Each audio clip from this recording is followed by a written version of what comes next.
I want to welcome everybody to the Democratic Primary Candidate Forum for Probate Judge. My name is Jackie McKinney. I'm part of the Vote Voter Coalition, and I'm co-chair of Hartford 2000. And just a little bit about our coalition. It is about 6+ organizations, and our prime mission is to get people out to vote. We don't care who you vote for. It's just important that people come out to vote. And so I think that this evening, this evening's program will be very interesting. We were talking, the coalition, we meet on Wednesdays, and we were somewhat taken aback of all the things probate judges did. So I think it's really exciting to have this group up here. I just thought they did wills. They do a whole lot more, and maybe they can talk about that. Our moderator for this evening will be Robert Killian, who's a former judge in the Hartford probate courts. And our candidates are Suzanne Beckett, Delroy Shirley, and Foy Smith. If you look on the last page of the program, it will explain how the format will be for today, and the time pieces also, how it will flow for the rest of the evening, with a completion of around 7:30. Just as a housekeeping thing, we ask you at the end of the program to be sure and fill out our feedback form. This is how we improve our programs as they go on and on. So I think without further ado, I'm going to turn this over to our moderator, Robert Killian. Thank you. Thank you. This is kind of a bittersweet moment for me, because for the last 30 years and 10 months, I've been hanging around the probate court in Hartford. That's the longest tenure of anybody who's ever served in the court.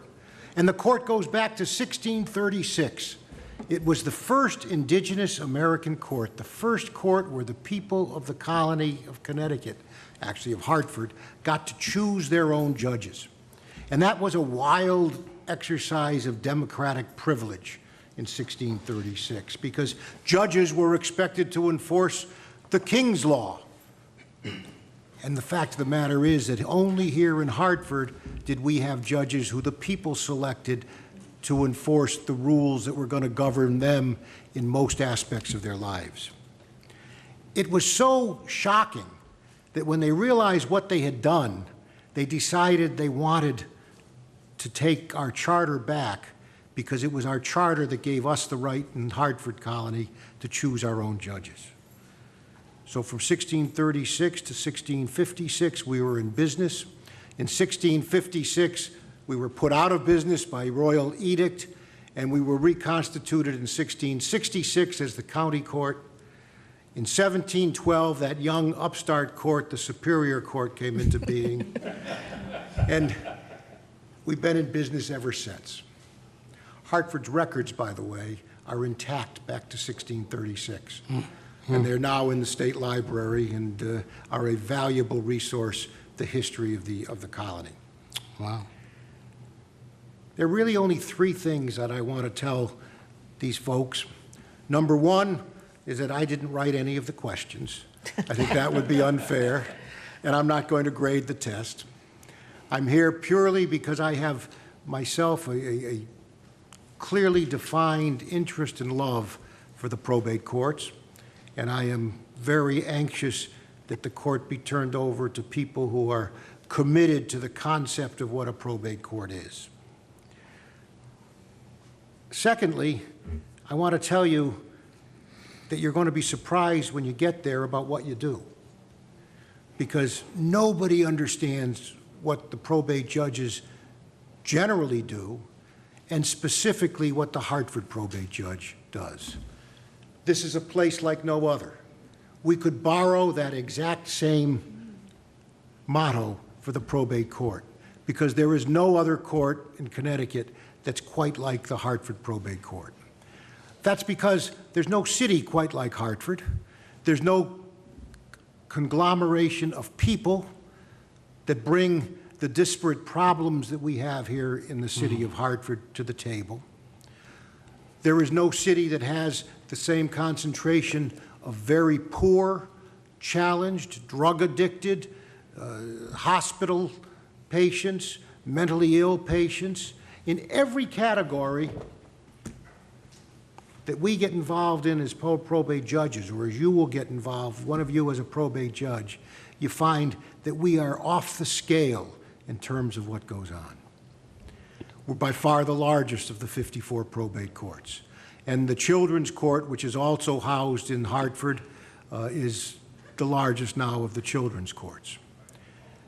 In most areas where there are children's courts, and there are, I think, 9 or 10 of them in the state, the towns that comprise the court pretty evenly whack up the work of the court. But in Hartford, 75% of the cases heard in the children's court are heard by the Hartford judge because they're Hartford cases. We have so far and away the largest volume of children's matters in the state, and our children's matters involve kids who aren't being properly cared for by their parents, or whose parents, by reason of death or illness, or drug addiction, can't care for their kids. We work with recruiting mostly families to take care of these kids. In all the 30 plus years that I was the probate judge, I only had a relatively few occasions where I had to place a kid in foster care. Almost always in Hartford, a family member steps up and says, I'll take on that responsibility. And that, to me, is a tribute to the people who live here. When you read about the bad things that happen in Hartford, let me tell you something. We have a young guy, Kempston Best, who's the chief clerk of the children's court. And there was a day when I said, you know, some days you leave here and you think that everybody in the city is abusing their kids, because those are the cases you hear. And Kempston said to me, he said, but look at the other side of it. There's always a family member ready to step up and make it right. And that's the real tribute, to me, to the people of, they can't afford to do it. They don't have adequate housing to bring other people in. They get damn little support from the state of Connecticut. You know, when a kinfolk take in a kid, they can get $330 a month from the state. When a foster family takes in a child, they get $750 from the state. That's a big difference. That's a big difference. Things that we all seem to like. I mean, we enjoy the uniforms at the school. You know, they charge an arm and a leg for those uniforms that are made out of, I think, horse blankets. And $330 doesn't go to, where's the $750 come from? USDA, the United States Department of Agriculture, don't ask me why, is charged with the responsibility of determining what it costs to raise a kid in each one of their districts that we have 2 in Connecticut, us in Fairfield County, which is, you know, an entity unto itself, and what it costs to raise a kid, exclusive of housing costs in the community. And they've determined in this area it's $750 a month to do it in Connecticut. But we only give the kinship guardians about half of that. The second busiest thing you'll be doing is conservatorships. They are the growth industry in the court, and they will command an incredible amount of your time. And they're difficult and trying. They have become more trying. You will have you know, something in the order of magnitude of 400 of them a year. And Hartford is the only court these last 30 years, the only one of the 54 in the state, where if people don't have somebody who's ready to serve as a conservator, we find somebody for them, a volunteer. The only one. And I am inordinately proud of that. And you better continue that policy when you're there, because otherwise I'm going to come back and haunt you. Health issues are the next thing you'll spend most of your time on. We did almost 400 commitments to mental hospitals this past year. That's approximately 25% of all the mental health commitments in the state of Connecticut. Our 400 conservatorships are about 18% of all the cases in the state of Connecticut. But the mental health commitments are challenging and time-consuming and difficult, and it's the one time really in your job where you're going to have to lock doors on people, and that weighs heavily on your conscience when you have to do something like that. Next, after that, we also do right-to-die decisions. They're tough. We do problems where parents are denying treatment to children. They can be very challenging. They're the ones that you'll get the phone calls at 2:30 in the morning that you're going to have to do something for those kids, and also balance the right of families to decide what type of treatment they're going to authorize for their kids. They're not very enjoyable 2:30 a.m. exercises. And then finally, when all that is said and done, you're going to get down to decedents' estates, which, except for about 10% of the cases, are really more administrative than adjudicative. The people who are going to decide those things and resolve those matters, three of them are sitting right over there, Monica and Renee and the incredibly amazing Sandra Waterman, who is about to wrap up 51 years as clerk of the court.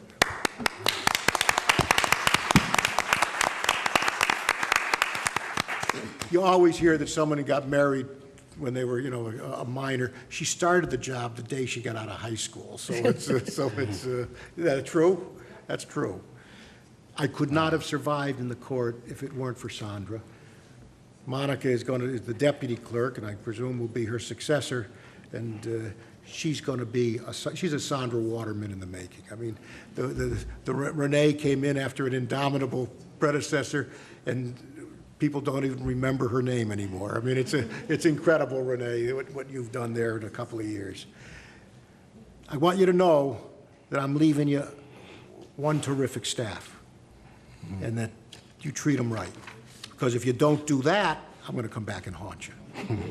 And you're going to come and learn to value them exactly as I do. I mean, it is a staff that precisely reflects the makeup of our city. Blacks, Latinos, whites. I mean, a significant percentage of the whites left when I retired.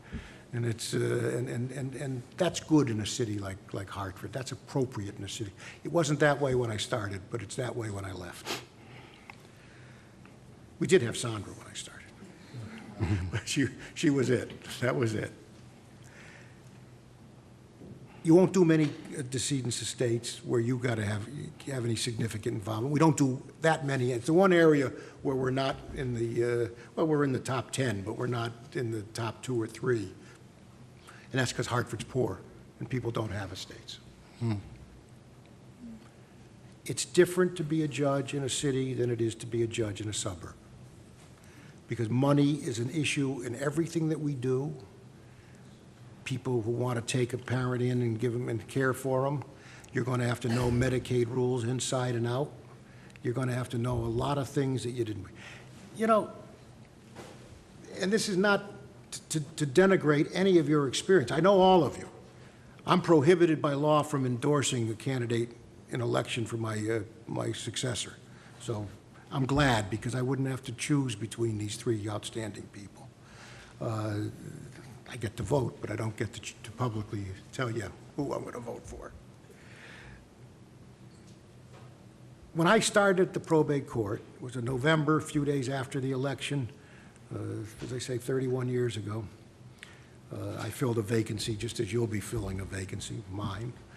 When I started there, we had a lovely ceremony swearing me in. My father, who had recently retired as lieutenant governor, was the guy who swore me in. And then when I was leaving, Emily Swickla, who was the clerk then, Sandra's predecessor, came up to me. She worked there for 51 years too. Came up and said to me, you have a ECT hearing set this afternoon at the Institute of Living, electric shock therapy hearing. It has to be authorized by. I had no idea that a probate judge had anything to do with it. I had no idea what electric shock therapy was, except, you know, I had seen the Frankenstein movie a couple of times. And so I did what any knowledgeable, thoughtful judge would do. I adjourned the hearing until Monday and spent the weekend reading up on this stuff. It's a challenging job. The last thing I'm going to tell you, and then I'll shut up, is that it also is the most fulfilling experience, other than my family, of my life. It is a job where on a daily basis you can go home and think that you helped some people in a tough time. They may not even know it, but you know that you were able to help them in a tough time. It's a job when our only purpose is to serve people who have a challenge in their life, whether it be the care of a kid or the death of a decedent, of a loved one, or the illness and the necessity to make some tough medical decisions about a family member. That's the stuff of a probate judge's life. And it doesn't make headlines, and it doesn't get people excited. But my friends, it's the Lord's work, and it's a privilege to be able to do it. And I wanted, before I close up, shut up here, I want to tell you that I thank you and the other people of Hartford for allowing me to do it for 30+ years. Thank you.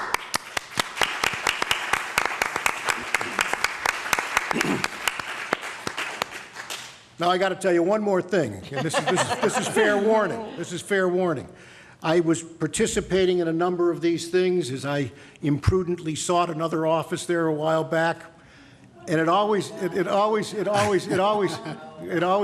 bothered me that they always went by alphabetical order, starting with B for Bronin,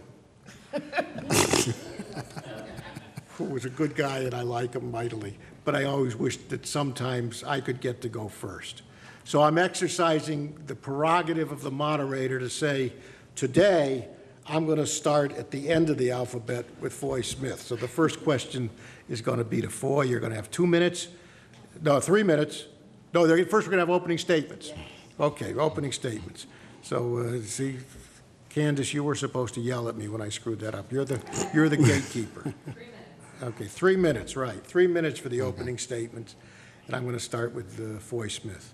Thank you, I appreciate it. My days on the parole board, I always went from the bottom of the alphabet up because I, too, I'm a Smith, and I've always been called last. Are we ready? Okay, my name is Foy Smith. I am here. I am a candidate for probate judge.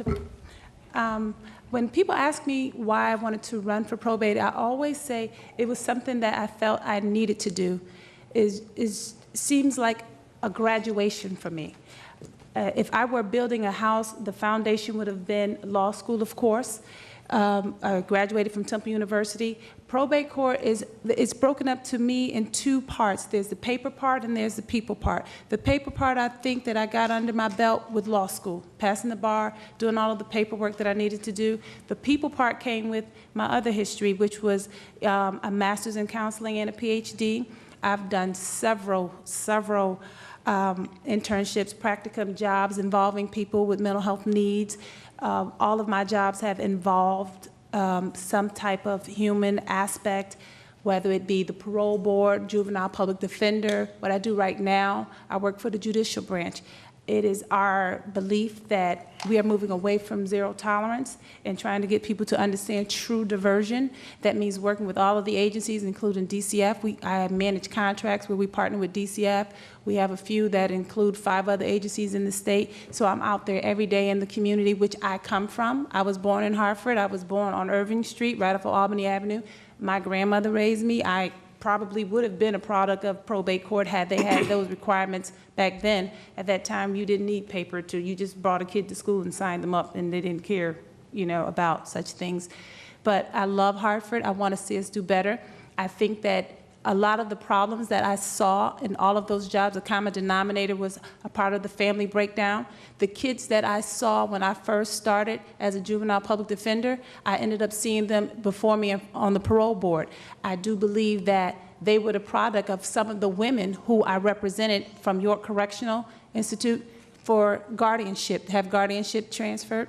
So what happens is there's a breakdown somewhere that we need to fix, and instead of being part of the problem and talking about it, I wanted to be part of the solution and be, you know, just being in probate court is a place where firsthand you get to hear both sides, make decisions, start early on. I love to be a part of that decision when it comes to guardianship issues, and I know that, like I said, the probate part, the paper part can be done, that's math.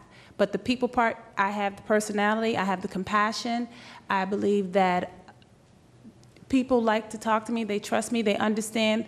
And to be a probate judge is different than being a probate attorney. A probate judge, you need to be likable, you need to be trustworthy, and people need to respect you and understand that you have some sense of where they come from. And I've definitely walked in the shoes of most of the people that come in that courtroom.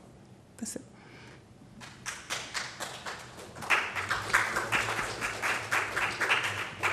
Delroy? Yes.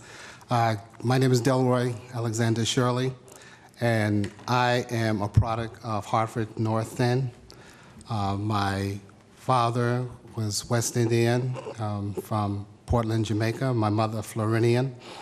And they taught me various values that I've carried throughout my lifetime.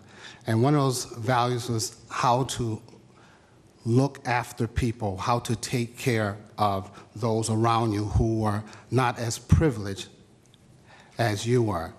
I did 3 years in the military, and that gave me some strong sense of how life really is for those individuals who would go into the military.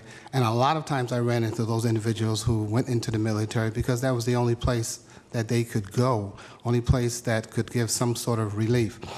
What happens, though, is after they've come out of the military, especially when they go overseas, to Vietnam, during the Vietnam era, Iraq and Afghanistan, they come with a mental, many of them come with an issue, a mental issue, and they need that kind of assistance.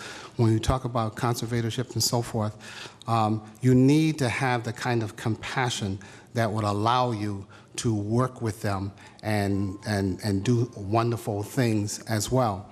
And in addition to the education is fine, but I have to agree with Attorney Smith that you have to have that compassion to work with the people and to understand them. Like I said, I came up in the North End. Some of you may remember Stowe Village, when it was Stowe Village. And I would look at the situation that so many of those individuals have come up in. And my parents made it plain to me that while you can be in an area, a depressed area, you don't have to have the mentality of that area. And that's what I cherish. And so with my education, with my experience, with my compassion, my desire to see the continuation of the work that Judge Killian has done, and to complete that work and just be that extra person that does something special. So it's my desire to be a probate court judge so that I can continue the life that I have been living. I was with the Corporation Counsel Office for nearly 15 years, and you'd be surprised of the problems that you have to deal with outside of the four walls of the Corporation Counsel. So this is more of an extenuation of exactly what I've been doing for quite some time. Thank you, Delroy. Suzanne? Hello, my name is Suzanne Beckett. Since we're kind of talking about roots, which has been a big issue in all of the elections this year, I'll start with my own. My grandparents lived here in Hartford. They had the Hartford Academy of Hairdressing, which at one time was quite spectacular. My paternal grandfather was the production manager for the Hartford Current. My parents lived here, went to school here, both graduated from Hartford High. At some point, they moved their children to East Hartford, where I spent my young years. Then we went to Glastonbury, lived on a farm. And then when I went to college, I came back to Hartford because I really loved this city. So I went to school at the University of Hartford. I went to law school at the University of Connecticut, lived on Girard Avenue, still live on Girard Avenue, the greatest street in the city as far as I'm concerned. I worked at Hartford Hospital for about 9 years while I was going to college and law school, and my first couple of years as an attorney, because the job I got didn't pay very much. I worked up at New Britain at a mid-sized firm and got great experience because they did everything. There was 15 attorneys there. They did labor relations, they did divorces, they did municipal regulations, represented a number of towns and cities. I did quite a bit of criminal work when I was there, really just the gamut, some of which I have not done since I left there after 5 years, but it gave me a great foundation that I really understand and can help people because I know the basics. Even if I don't do it anymore, I know how to get them help. Then I opened my own law firm in 1991. It was originally in West Hartford, moved over to Prospect Avenue. And at that point, since I was my own boss, I could pick what I wanted to do, and I chose to do mostly estate planning, probate, conservatorships, guardianships, and everything that every type of matter that you would go before a probate court with. My mother, who's here in the audience next to the girl in green, was my conservatorship coordinator for many, many years, and we learned a lot about how to do things, how to deal with the audits, how to just handle things to the best of our abilities, and I think we did a really good job with that. I think all of the work that I've done in the very different areas will help me become a really good probate court judge, because I think all of that life experience, all those different types of things that I have some knowledge about, I can bring to bear when I'm on the other side of the chair, the table. And just like Judge Killian took over from Judge Kinsella, and he found quite a mess, I understand. He's leaving us in a very good place, but still, having been in 42 of the 54 courts and practiced before many different judges with many different philosophies, I actually do have a couple of ideas on how I think I can improve what we do in the Hartford Probate Court. Thank you. Thank you, Suzanne. The first of the prepared questions will go to Judge Delroy Killian. Shirley. I'm sorry, I have to go. I just learned of this yesterday, and I have 3 other commitments I'm supposed to be at, so I do apologize. I just wanted to come to stay for the opening statements. I'm so sorry. But hopefully I'll see you guys out Wednesday at the primary. Forgive me. Thank you. Thank you, Foy.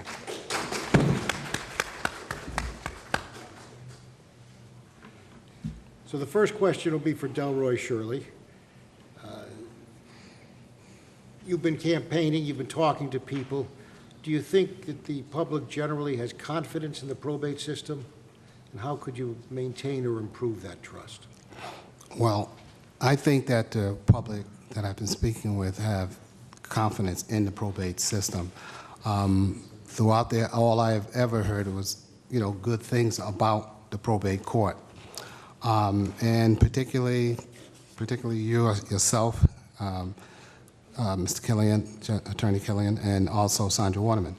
So I think that what the public is looking for is really a continuation of that. And I think that if I come there with the kind of commitment that folks are accustomed to, I think that the system will continue to improve. Given the volume of cases that comes before the probate court, the situations, I think that when I look at the homeless population, the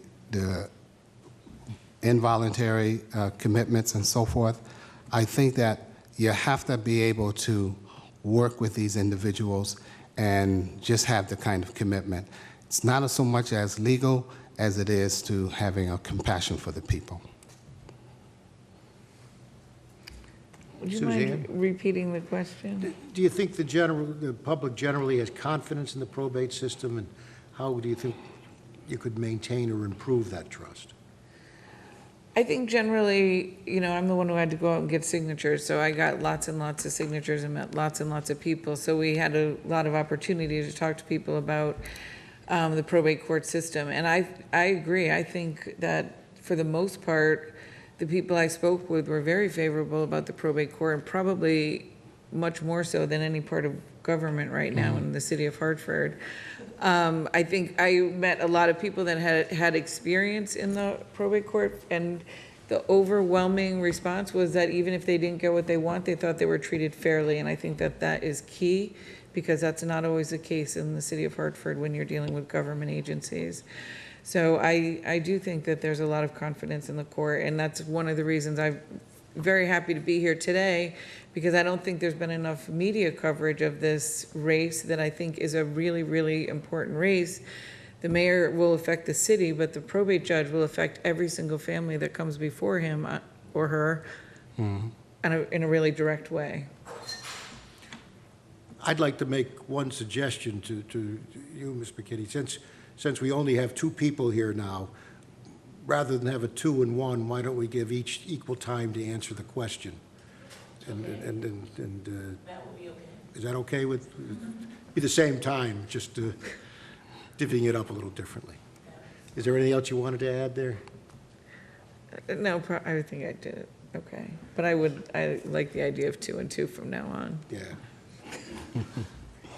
Suzanne, you're going to be up again because we're alternating here. Okay.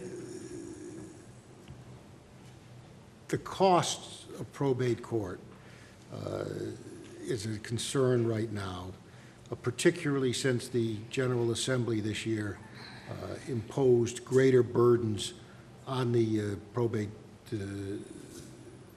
courts to raise fees in order to pay for its expenses. This could lead to a significant shortfall in our funding this year of many millions of dollars. Do you have any thoughts about what you can do to address this problem? It's a tough question, by the way. It is a tough question, but I'm not 100% up on it. My understanding is on January 1st, the fees are being increased for simple motions and things, simple filings, from 150 to 225 or somewhere right around there. And I have lots and lots of clients who can barely pay the 150. So I'm really concerned about the fact that expecting the probate court to be self-sufficient is overly idealistic, and I don't think it can really happen. Now, I don't know what Greenwich throws off, and I don't know what, by taking the cap off the estates, how that may offset some of the loss of state funding, but I don't see how the probate court in general can prepare a budget when we're depending essentially on somebody wealthy down at the other end of the state passing away during this calendar year. I just don't see how it's tenable. So I'm assuming probate administration is lobbying. I know I've read some articles by Lisa Wexler, who written very, very well about the need to go back to the well and have something else done. But you know, Judge, how many times I've filed over the years for a waiver of paying any fee, because I represent a lot of people that are just indigent, and I'm sure every other attorney in the city of Hartford does as well. Delroy, you have any thoughts on that? Well, I don't think there's a silver bullet to this matter. I don't think there's a quick fix. I think it's going to take more than just the probate court to come up with a solution. The legislators, the probate administrators, are going to have to really come together and try and come up with a workable solution. As Attorney Beckett made clear, you have those individuals in Hartford who really can't afford to pay the fees. So what can be done? It seems to me that someone has to go back to the well. The state is going to have to step back into the picture in a big way and see what they can do. You don't want to get to the point of trying to reduce your staff to compensate. That would only lead to, inefficiency. So I kind of think that it's really going to be in the hands of the probate administrator as well as the legislators to see what they can do. If I may interject, the good news is this will impact less in Hartford than most places, because a very high percentage of our caseload are paid through the indigency waivers. Probably, other than decedents' estates, we're talking about in the order of magnitude of 70 to 75% of our caseload. And we're going to spend some of that money from Greenwich when the fat cats buy the ranch, literally or figuratively, I guess.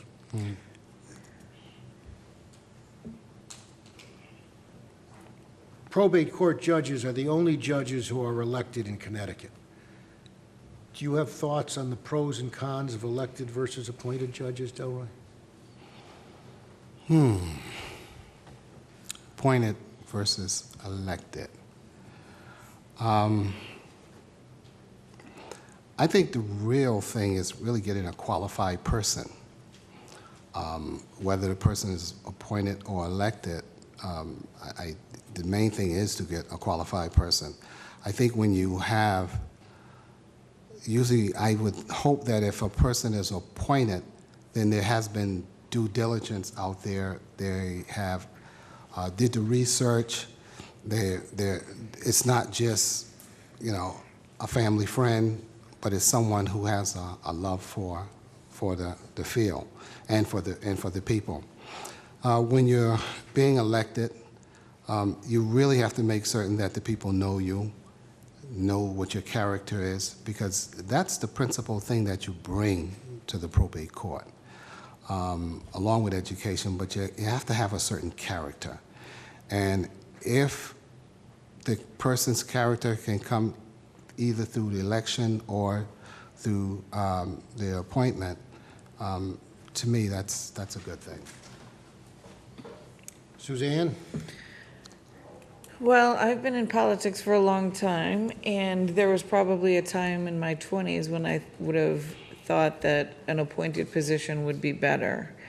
But I think we've all read too many stories with political insiders appointing political insiders, not necessarily for judges, but for lots of positions. So I think at this point, I'm happy with the elective process. I think the people should be able to choose the judge that's going to make decisions about their lives, especially the probate court judge, because that, again, that's such an intimate thing. A lot of people come in without an attorney, and they've got family issues, and I think the people have a right to choose that person who is going to make the decisions for them. Suzanne, have you given any thought to areas that you want to concentrate on in terms of your service to the Probate Assembly, which is the statewide organization of all the judges? There are a variety of areas that they divvy up, from rules committees to legislative committees that works on the new legislation that governs our court, to special committees that look at specific problems, whether it be mentally retarded or the developmentally disabled, or the mental health issues. Is there an area of probate that particularly interests you? What is Judge Elkin on? Isn't he on a financial committee? I don't know. What's Judge Elkin? Pardon?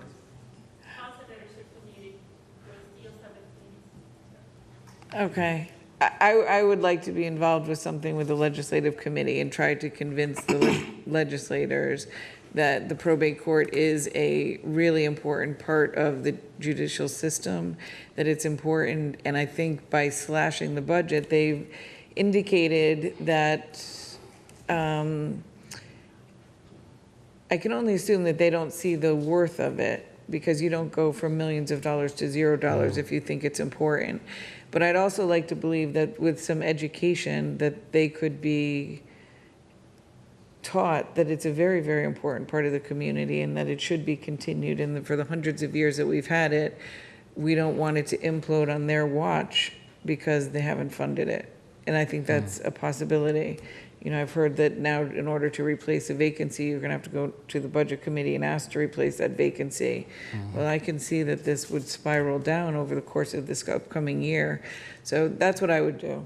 I worked in the legislature for a couple of years when I was younger, and I think that that would be the best use of my skills. Delroy, you have any area that particularly interests you? Well, I think that all these areas that have impact on the probate court are important areas. But the area that I would love to focus on is the mental health area.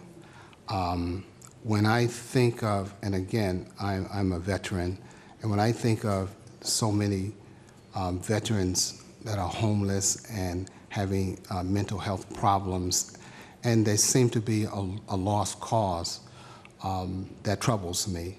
When I look at the growing cases and with people having depression and so forth, and having an adverse impact on their life, that troubles me.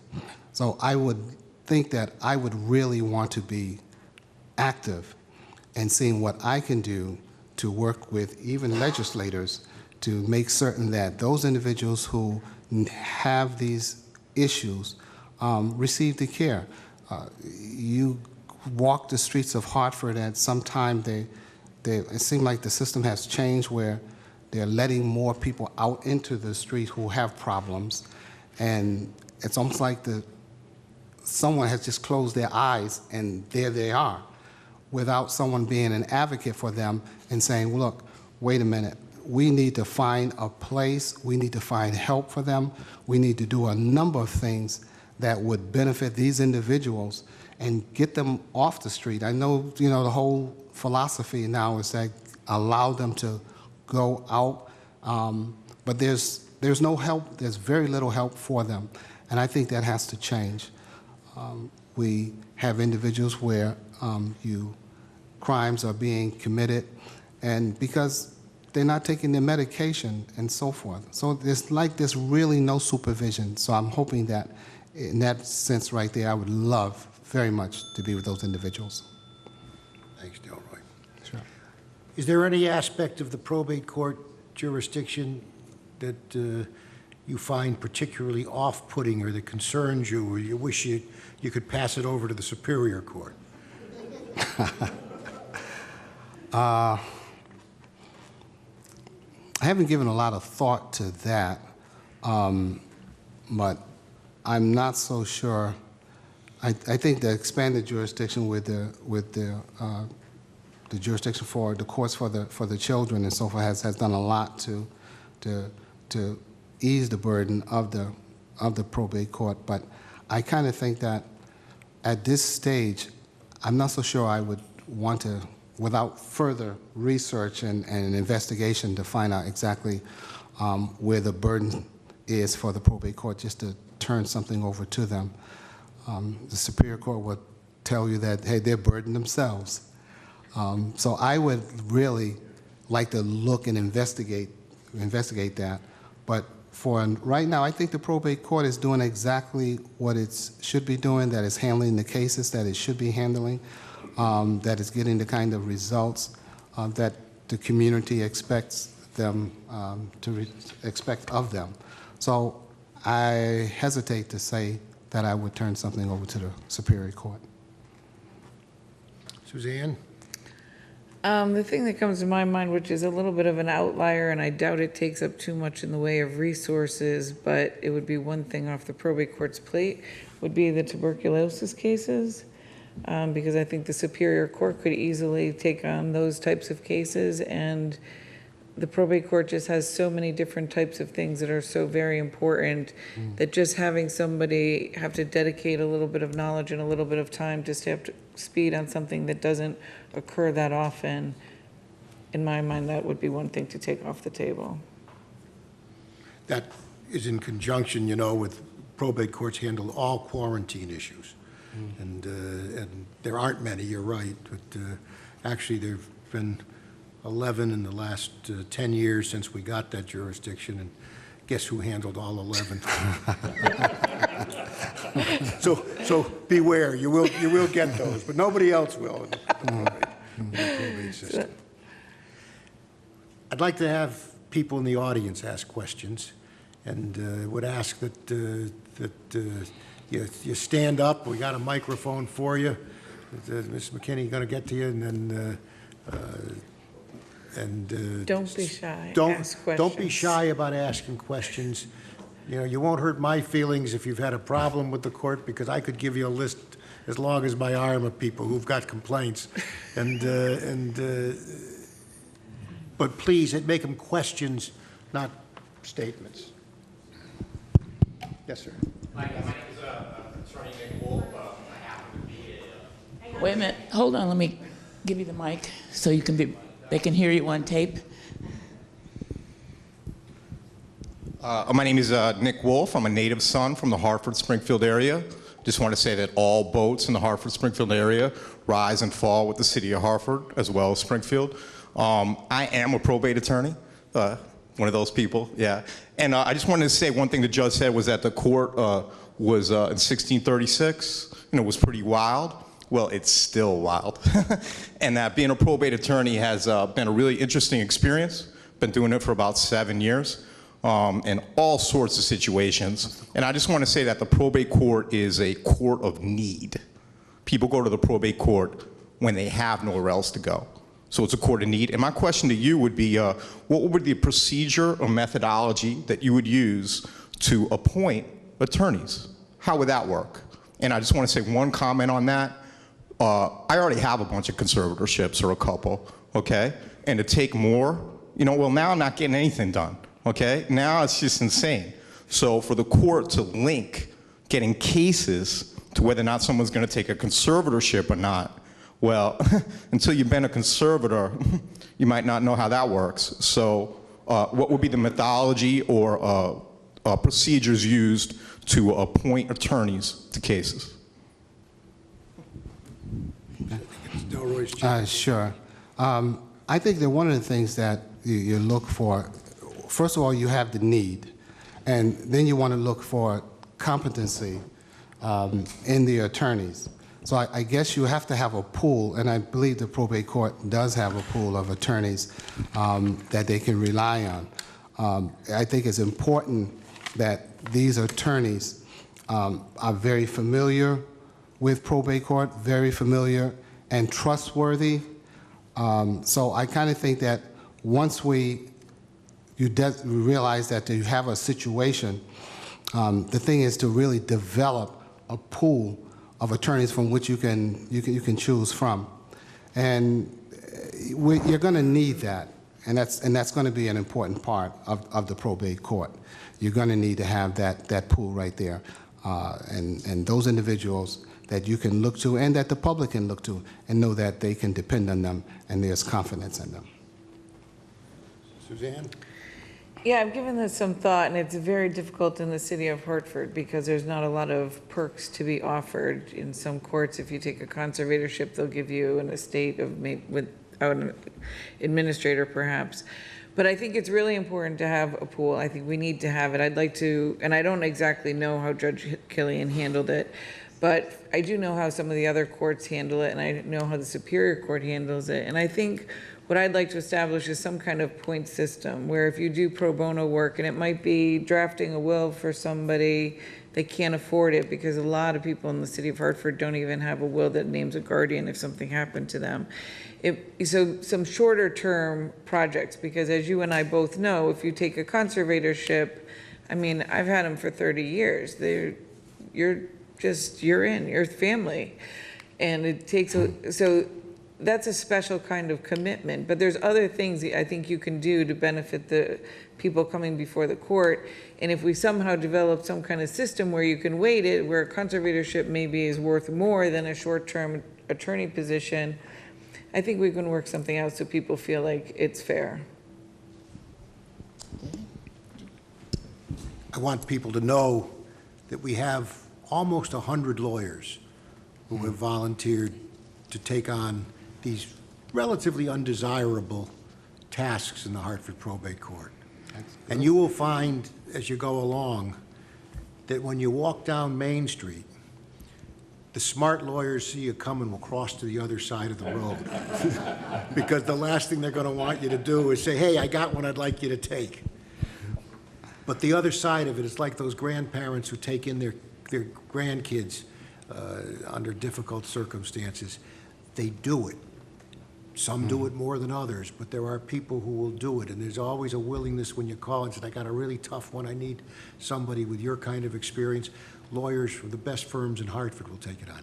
They get paid, by the way, about $55 an hour. Is that right?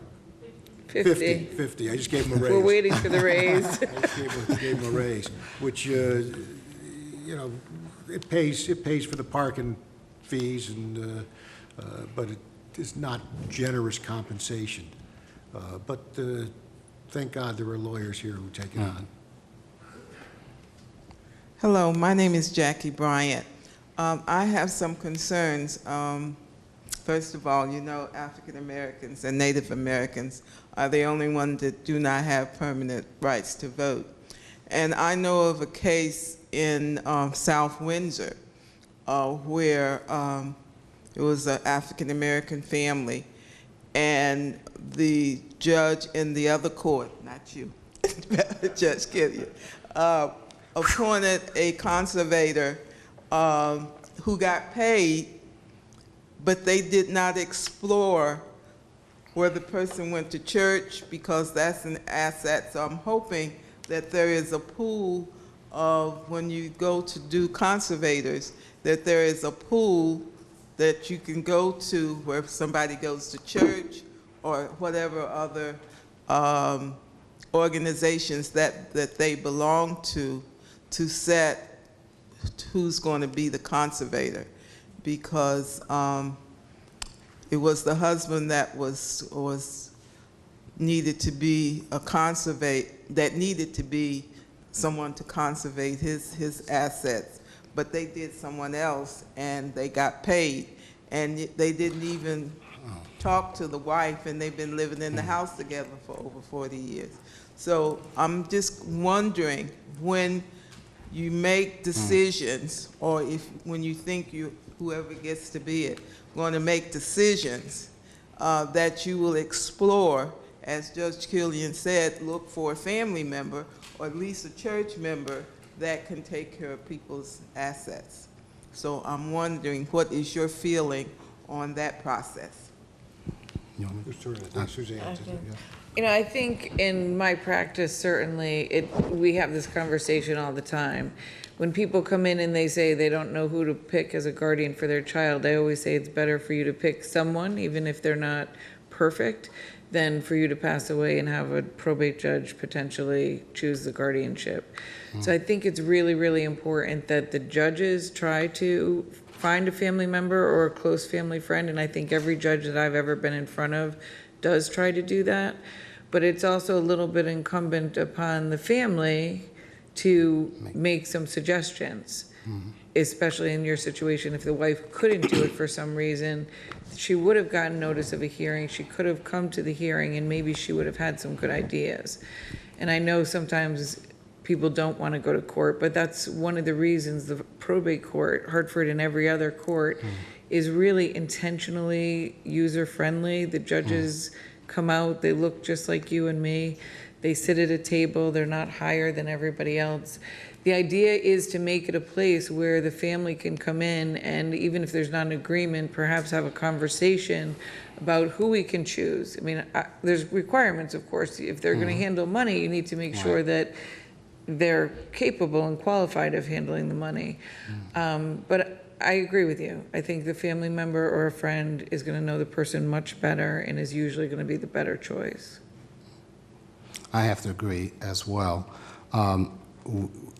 Even if you can't find a family member, if the person is associated with a particular church, it would be better to have someone from that church who is trustworthy, dependable, reliable, to be the conservator, as opposed to having the judge to appoint someone. Having said that, we understand too that in these situations that not all the time do you have relatives who are trustworthy.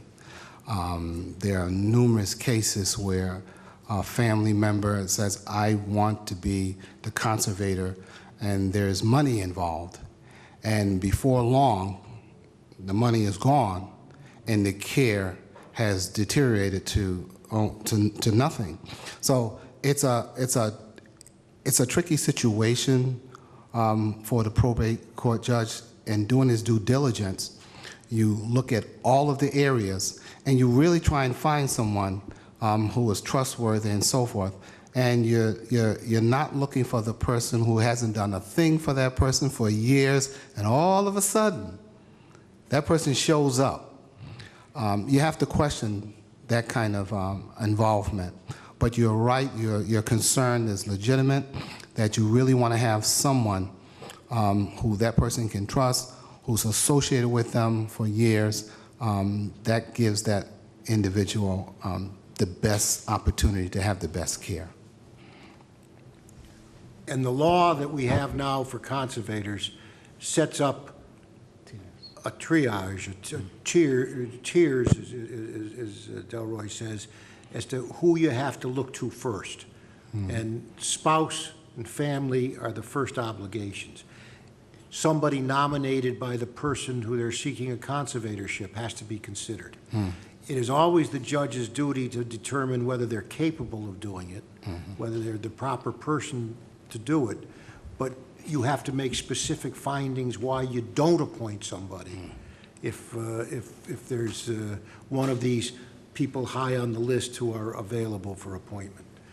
The other thing is that we do have churches in Hartford who have social service committees that will sometime take on these responsibilities, and we work closely with them.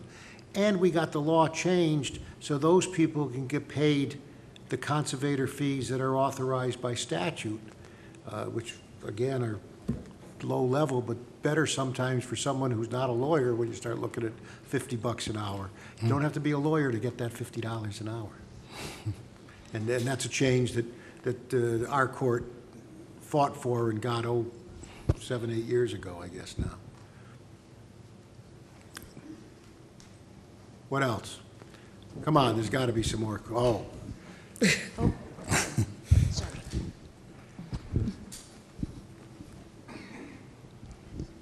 Thank you. My name is Edward Barron. I am a practicing attorney. I limit my practice to estate planning and probate, and I've practiced in probate courts throughout the state. It's been a while since I've been in the Hartford court, but it is an awesome court. And as Judge Killian had said before, it is the busiest court in the state. And the time commitment that the individual who's elected to that position, the time that they're going to have to take, I think in the program, there was an explanation by Judge Kiram, who's the probate court administrator, about what that time commitment is. And I know that you're both practicing attorneys, and I'm assuming busy attorneys. I'm curious about a couple things. One, how are you going to handle your practice if you are elected? And well, I think that is my question. And I do want to say I appreciate both of you sticking around to answer these questions, because this is, I think, where we're really getting to know who you are, and I appreciate you sticking around. Thank you. Thank you.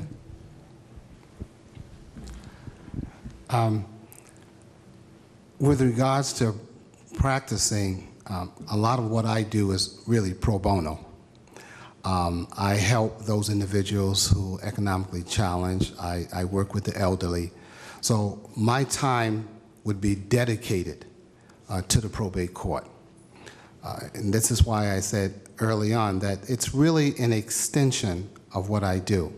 So I have no problem whatsoever dedicating myself to the time that's required to make certain that the job is done properly, and that the folks, individuals coming before the court, feel that they have someone there that's not just going to rush through the proceedings, but to take the time and look at the case and judge the matter and give them exactly what they deserve. Suzanne? I do have a practice in Hartford. I actually have two practices, and both are thriving. One is bankruptcy and real estate, and the other is the estate planning and probate. So I have attorneys in place that I've hired that are pretty much handling things now, but would continue to handle things on their own. I've had staff that's been with me 10, 15 years. I've got 10 employees. So they're all very well versed in everything that needs to be done. So as much as I'd like to think I'm indispensable to my firm, I actually think I've developed it over the years, so it's in a very good place for me to leave. If all of you vote, and if I'm lucky enough to have a place to leave to. Do either of you have any thoughts about what kind of time commitment it's going to take?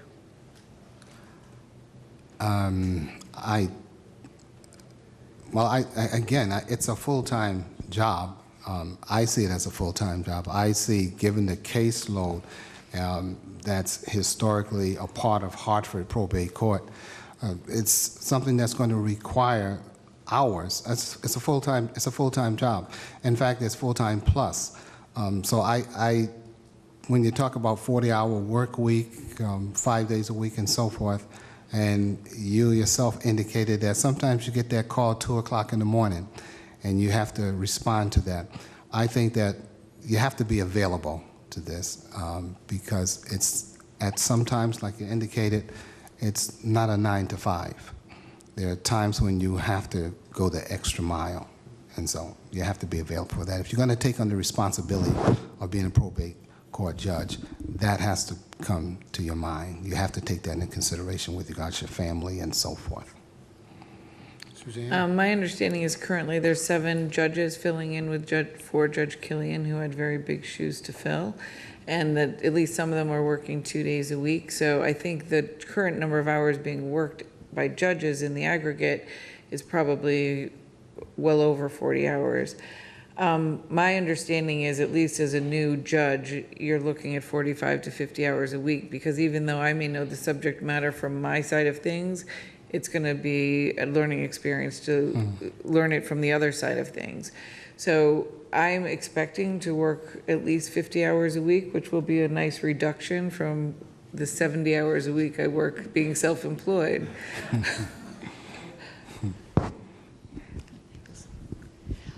Good evening. This question is for Delroy.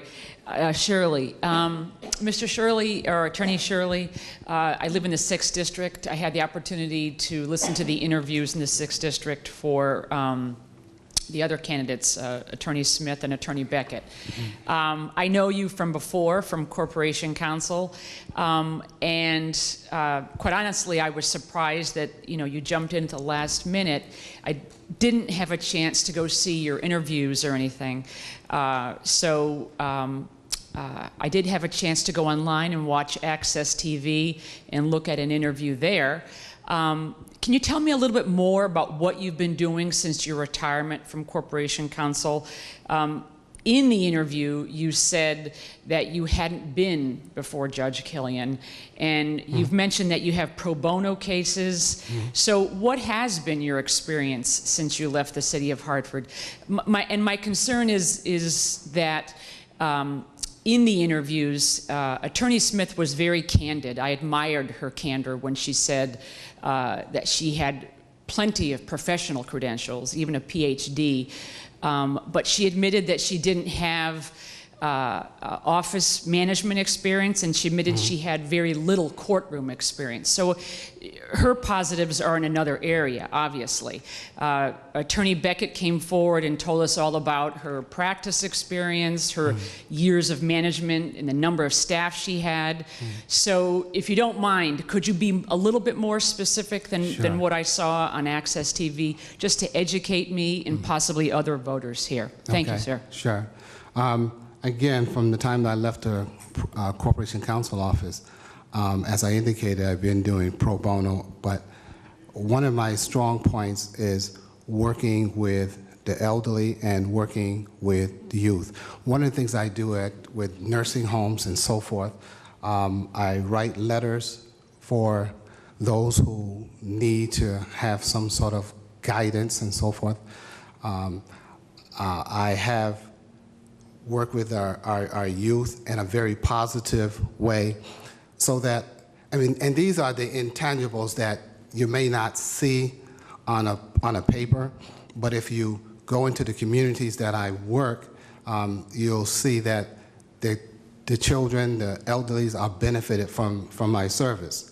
And it may not be in the realm that's strictly legal, because I think that one of the things I have done is to sit down and counsel individuals.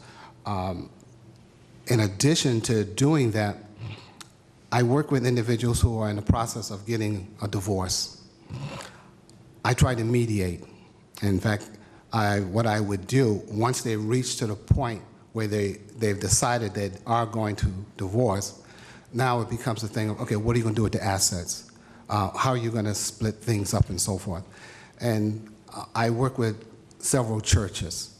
And what I like to do is, because I believe that in these divorce cases that the children are the victims, really. So my thing is really I've just developed a methodology of sitting down with them, getting them to agree that, okay, this is what you're going to do, so that when you do go before the judge, and a lot of them, they take the cases themselves, pro se, that when you go before the judge, all you have to do is really sign your name. So that's the experience that I have, and what that really does is look to the compassionate portion, the side that I really want to favor. I mean, all of us are lawyers. If there's a body of law that you're not familiar with, what are you going to do is we research it. We find out exactly, as Attorney Beckett said, and it's a learning experience. There are things that you have to do. So you want to make certain, though, that you're coming forth with a body of compassion and understanding for those individuals that you're going to be serving. So that's what I have been doing. In fact, to tell you the truth, I have a godmother who lives in Clearwater, Florida. She suffers from dementia, and I go back and forth to take care of her situations and to make certain that she's taken care of. It's the same thing that I would do here in Connecticut. So that has been my experience. Those are the things those silent years that folks may not see. And I do real estate, I do evictions and housing matters. Thank you. Sure. I have a follow-up for Judge Gillian. Oh, come on now. Yeah, come on. Be fair. I'm not Listen, on the anyways, if you would, sir, could you explain a little bit for us, what is the number of staff you had, the amount of time you had to spend managing that staff? How important is it as part of a judge's job? And finally, how large were the estates that you handled as far as millions of dollars, and what was entailed in overseeing those estates?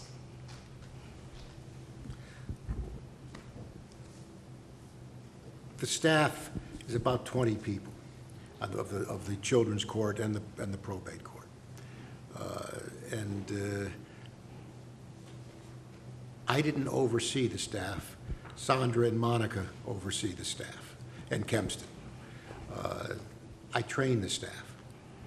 And because everybody in the Hartford Probate Court, I want to know not what they have to do, but why they have to do it. And it's turned it, I think, into one of the great valuable resources. I learned early on the importance of the staff. When I first became a judge, about 2 months into my tenure, I got a phone call from a Superior Court judge that says, I have a question about a probate matter. And my head went, kaboom! He's calling me, the expert, this wonderful expert.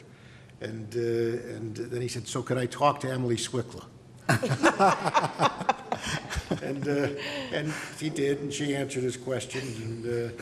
And after a very quick period of time, it went back to my normal 8 1/4 size head. But it's, you spend a lot of time interacting with the staff. But, you know, early on I had to do more of that.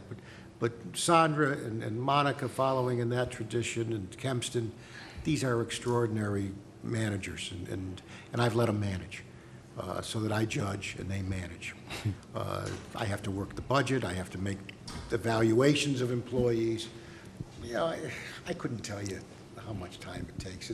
It's ongoing, and it's a little bit of every day you do some of it. But I did not have to.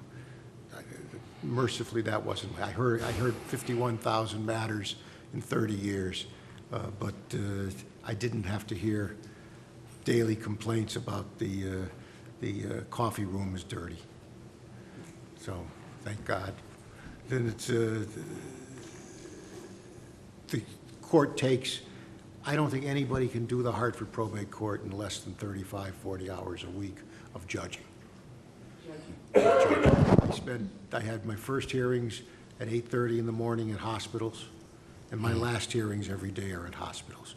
About 40% of your hearings are not at the court, but at some other facility. Jails, hospitals, nursing homes, people's living rooms, and you spend a lot of time driving around. I don't think there's a street in Hartford I haven't been on. It's, so, and you know, I knew this stuff pretty well after 30 years. The learning curve will make it, I think, tougher on any of you in the first year to get into it. And there are tricks to every trade, including drug judging. So that's a long answer from a non-candidate. I want you to know it's a big concern for Hartford voters. It's a huge, not to blow your head up, of course, but it's a huge job and a huge task to fill. And so, you know, the Hartford, we don't need more failures in Hartford. So we'd like to see the Hartford probate court continue on. Thank The you. Hartford probate court isn't going to fail. None of these candidates are going to let it fail, and none of the people who work there are going to let it fail. That's you know, they're not getting paid to be here, remember. Thank you. They want to meet the new boss. Okay. Hello, Giselle Jacobs, Hey, mother, Giselle. grandmother. My question is, good to see you up there, Judge Killian. And Thank you, Giselle. listen, my question is,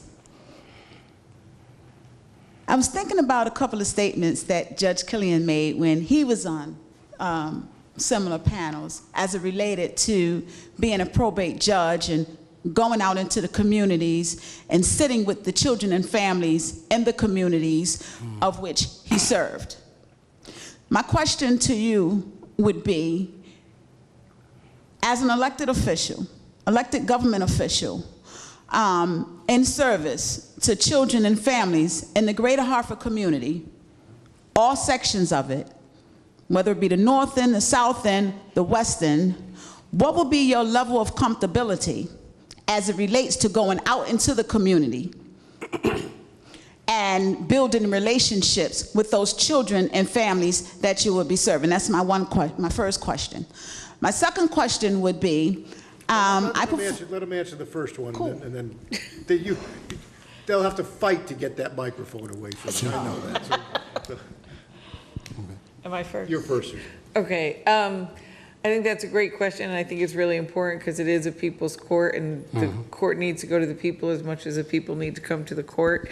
In my practice, I've made it a policy to go out into the community. I've had continuing education, lunch and learn type things at Parkville Community. I've talked to them in the North End about doing it. I don't remember if I've ever actually done one.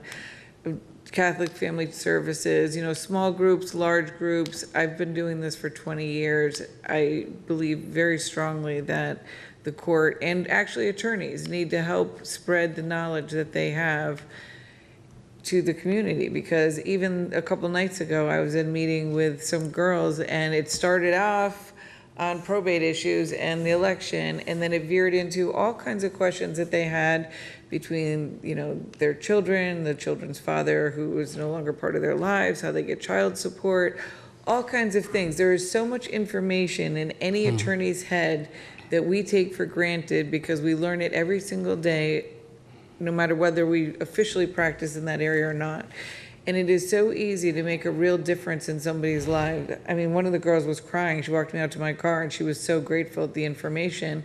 And it really didn't cost me anything. I mean, it was just a nice conversation. So I would like to continue to do that. I'm a big believer in education. I like my clients to understand why we're suggesting something. I have said before, I've co-authored 2 books on estate planning. They're question and answer. They're really easy to get your answer from this book without having to read 500 pages of boring legal stuff. And I hope to continue that. And if I get elected judge and I don't know what the parameters are and what probate admin would let me do and not do, but I hope to have a lot more educational programs there, if it's possible. You know, grandparents that are taking over for their grandchildren. There's a lot of issues where people don't necessarily need a lawyer, but they need to get information from a lawyer in a way that they understand. Yeah, I have to agree as well that you have to have the relationship in the community. And that's exactly what I've been doing for quite some time. And these so-called silent years where I haven't really been in full practice, what I have been doing is working in the community. I'm associated with a church that has a food pantry, and there are times when I take food to individuals with families, and one thing leads to the next, okay? I sit down with them, I talk with their children, I map out a plan for them as far as their education is concerned in a number of cases, and we help young people to realize their goals. So sometimes these things just spill over, okay? And you go there for one thing to work with kids, but then before you know it, you're really involved in the family, and it's an ongoing basis, okay? And to tell you the truth, the word gets out that there's someone in the community that cares. And that's what I have been doing. And I think that's very important. Now, I know that as a probate court judge, the time is not going to be there to do a lot of what I have been doing. But nevertheless, though, I think that it's important that they recognize that there's someone there that comes from the community and that really cares. As I indicated earlier, I grew up in the North End community. I'm familiar with all areas of Hartford. I've been here all my life. So, and I've found myself to be associated with various problems that are situated in the community. So I think that's a very important thing, that you have familiarity with the people. You had a second question? Okay.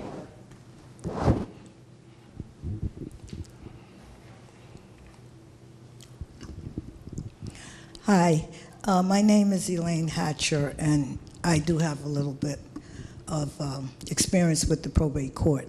And I realize that neither one of you individuals will ever be able to fill Judge Killian's shoes. Those are really kind of big shoes to fill. I agree. But Judge Killian helped me with my grandmother, and Judge Killian just dealing with probate court over these past 6 years for this 2-week job that I took. He goes out early in the morning, he goes out late at night. He doesn't, if you're not capable of getting to the court, he will go where you are. And I like to know if you are willing to do that same thing, because I noticed it's sort of haven't been happening since the judge took his bow and made his exit on the 10th of April. And the other thing, this is just a comment I want to make, and it's about Delroy Shirley. Delroy Shirley is modest. He's done a lot of stuff that he's not going to tell you about, up to including the fact that there are a lot of people that are still living in their homes in Hartford because of Delroy Shirley. And as you see, a lot of the people now, you see their houses listed being foreclosed. Elaine, Well, we're not supposed to be. sorry. But at any rate, my question was, are you willing to go and do the same thing? Early in the morning, late at night, and nursing home, behind the building where, some homeless guy might be. Right. Sure. I certainly think that anybody that takes this job is going to do that because they really have to do that. But, I think any attorney that has had a private clientele does exactly that on a daily basis. When I have a client for 10 or 15 years and she becomes disabled, I have to go to her house. I can't make her come to me. So I think we all do that, but I certainly would say that I would continue to do the same thing that Judge Killian has done because I think it makes a lot more sense. And I think it's something that is just the right thing to do. Right. I don't think that if you're going to be a probate court judge, if you don't take that into consideration, then you're really not understanding the dynamics of the judgeship. When you realize, as Judge Killian indicated, that listen, 40% of the time he's not at the court. So you have to be able to go out into the community, and you can't be afraid to go into various areas. You have to be able to go out there, sit down with the people, and meet them on their terms and on their level. And as I indicated earlier, when I think about the homeless vets, they're not going to come to the court. So you're going to have to find them. You're going to, as information comes to you concerning them, you have to go with them, whole hearings in the park or wherever, behind the building or wherever, that you can get the job done. And I think that anyone who takes on this responsibility must have that kind of compassion, must have that understanding that this is just not a 9-to-5 where you sit behind the desk, but that you really go out there into the community, and the community gets to know you. I've always said that the probate court is a court so low that it's the only court in America that when people walk in, the judge stands. Folks, one more question? One more? Anybody? Oh, front row, we got one who's beginning. Two more questions. Oh, two more. I'm sorry. You had one too? I didn't mean to. I didn't see you. Sure, I'm willing. If they are. Yeah, my name is Michael Downs. I live at 74 Rosemont Street in Hartford. My question concerns the fact that the probate court is a political position and an apolitical position. And I was just wondering how you're going to balance that. I realize that you had to get over 1,800 signatures just to get in the primary. And so that's political. And this is going to be for about a year. And then I believe you're going to have to run for re-election again. So I was just wondering how you're going to balance the political and the apolitical. Thank you. Okay. When you talk about the politics of it, I think the beauty of the probate court, while there is some politics involved in it, but I don't think the probate judge gets into the nitty-gritty of politics. There is that separation from there. So it's the political part comes really with the election, but then after that, it's business. You have to know what you're doing. You have to be able to have that kind of commitment, and it's not based on whether you're a Democrat, Republican, or working family or whatever. You have to be able to separate yourself from those individuals who help you even get into office, because the integrity that you must bring to the probate court office is very important, and it's at a high level. Both of my opponents, as you well know, are on a slate with other candidates. So I'm in the unique position of not being on a slate, which for a first-time person running for this office, I think is probably a good thing, because I am fairly apolitical because I'm not associated with anybody right now in the Democratic Party. I think the question is probably going to be perhaps more important than next election, but the next election, it won't be tied to the municipal election. So this is an unusual situation where it's municipal and state together. So I don't think typically that this position is as politically charged as it has been in this particular year. Who else? Gentlemen.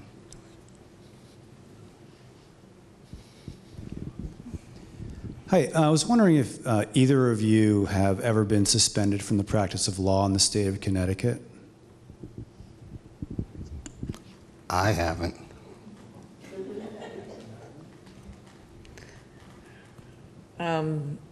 No. Me either. I'm sorry, but I'm on the judicial website right now, and it states that Attorney Shirley was suspended from the practice of law 4 times. Well, over a period of 4 years. For, Failure to pay the client security fund. okay. I think what he's talking about is that I haven't paid the fees, okay? And I do a lot of traveling, okay? So, but those fees have always been taken care of. So when you say suspended, you know, you have to take it into context, because when I think of someone being suspended, I think of someone doing something wrong. I think of someone who maybe misappropriated funds or a character situation. But you're talking about fees, and I think those fees are about like $75. Yeah, they're not big fees, right? And sometimes those things are just overlooked. Like I said, I do traveling, but those fees have always been taken care of. So, you know, I want to make sure you place that in context, that you're suspended 4 times. We're talking fees. We're not talking about character. Okay. Did you have a question? No. Okay. Any more questions?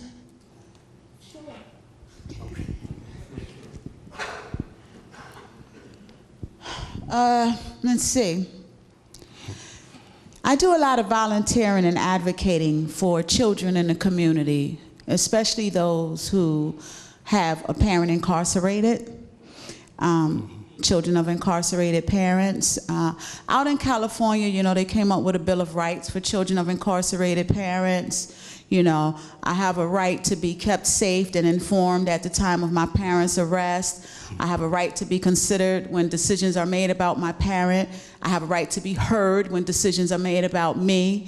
I have a right to be well cared for in my parent's absence. I have a right to a lifelong relationship with my parent. I have a right to see, touch, and feel my parent.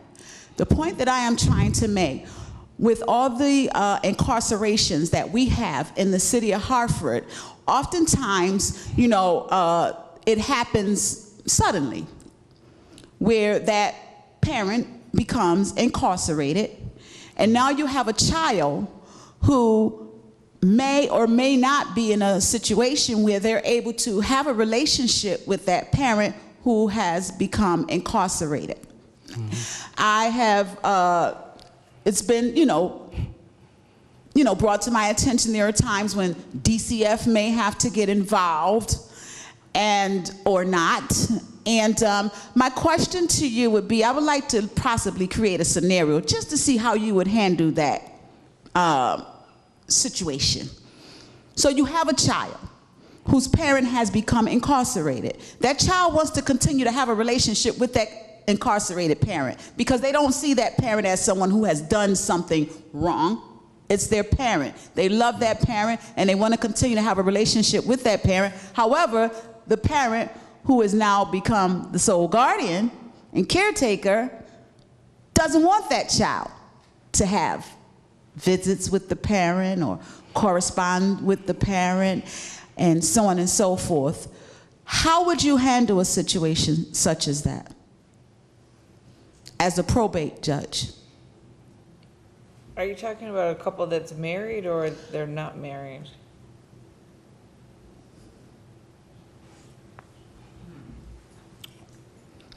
Most times they're not in this community. Well, that's a really technical question. And I feel I have to point out that that wouldn't go to the probate court. That would go to the family court.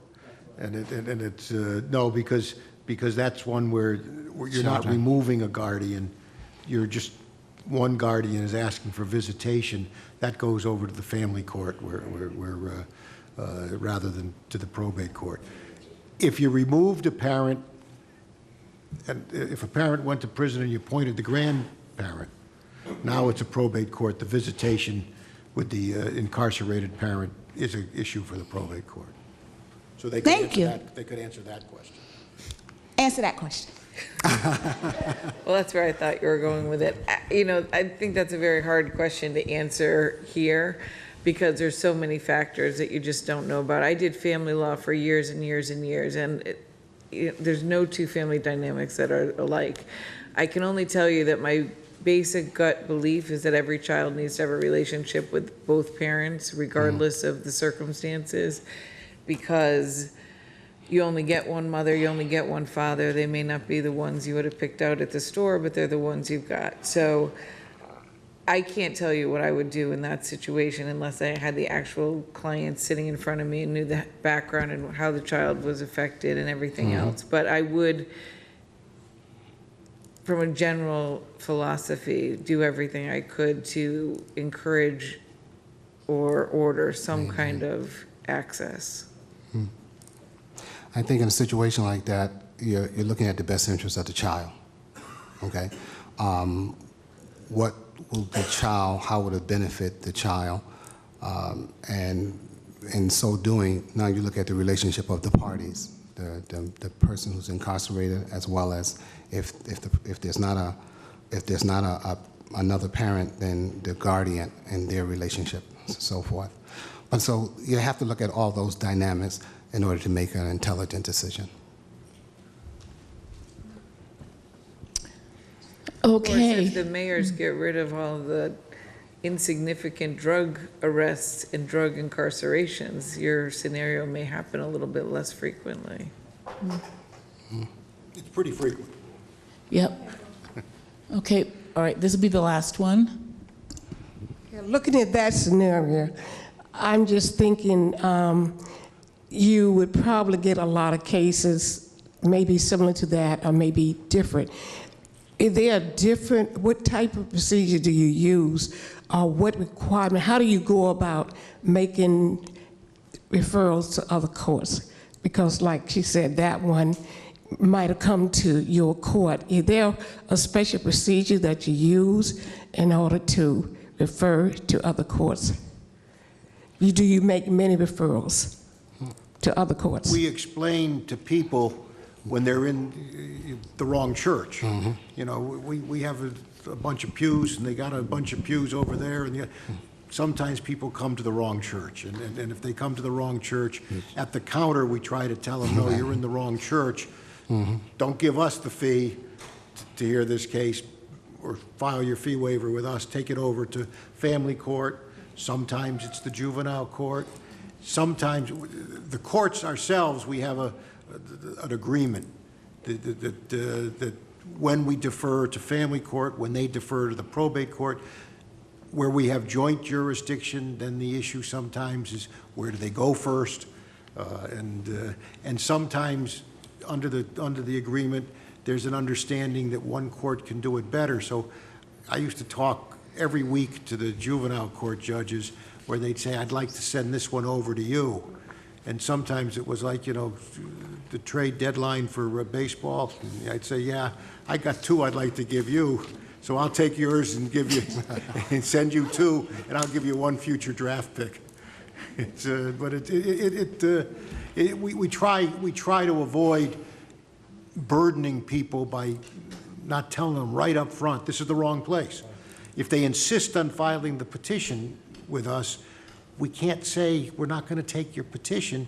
Then I'm going to have to dismiss it or order it dismissed. I try to do it then by at least saying, okay, we'll refund your fee, which I can do, and get it to the right place.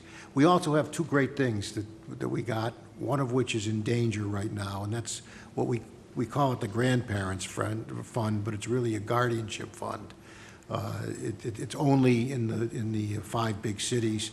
The judges in Bridgeport and New Haven, Waterbury, and myself fought to get it, and they funded it very modestly again this year. But we'll use that sometimes to provide for transportation costs to bring a child to where a parent is incarcerated, or to pay for the card that the incarcerated people have to pay for in order to be able to get and make telephone calls.